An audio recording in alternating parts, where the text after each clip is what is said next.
미국과 중국 정상의 만남은 어느 정도 상수로 보는 측면이 있는데 미국과 북한 정상의 만남을 이제 변수로 보는 측면이 있습니다. 그중에서 CNN이 그 임진강 내에 그 카페를 임대를 하다 보니까 과연 이 장소에서 미국과 북한이 만나는 것 아니냐 이런 관측들이 나오고 있거든요. 그렇죠. CNN에서 3일간 대관을 했고 예약금까지도 제시했다라고 합니다. 그렇기 때문에 혹시 트럼프 대통령이 오는 거 아니야?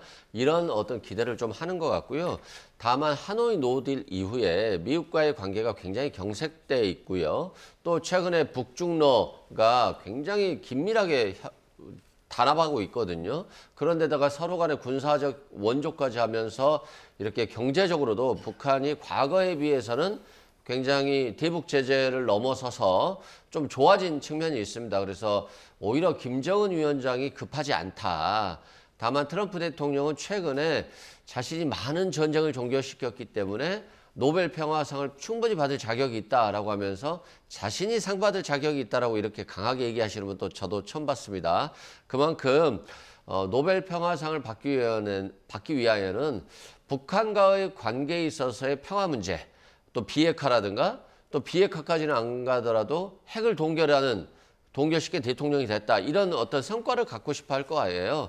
반면에 김정은 위원장 같은 경우는 하노이 노딜에서 트럼프 대통령과의 대화라든가 협상 결과를 정말 기대했었습니다만 전혀 아무것도 얻지 못한 채 끝나버린 실패한 협상이 됐기 때문에 좀 트라우마가 있을 것 같고요. 그런 측면에서 이번에는 좀 북미 협상이 좀 힘들지 않을까 저는 개인적으로 그렇게 보고 있고요. 다만 그 카드가 죽어있지는 않다. 아직도 트럼프 대통령은 김정은 위원장을 만나길 원한다라고 말씀드립니다. 말씀하신 대로 일단 가능성에 대해서만 이야기가 나오는 상황인데 지금 그 미국 대사 대리로 임명될 계획인 케빈 김이라는 사람이 그 지난 2019년 G20 정상회담 때 트럼프 대통령과 김정은 위원장 번개 회담을 실무 협상을 맡았던 그런 인물이더라고요.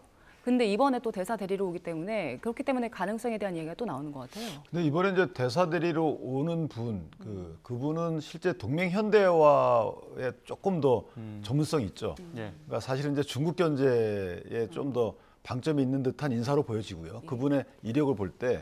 그리고 지금까지 대리대사로 있었던 분은 오히려 대북정책 특별 이런 업무 담당을 했던 분이기 때문에 다소 저는 전망을 달리합니다.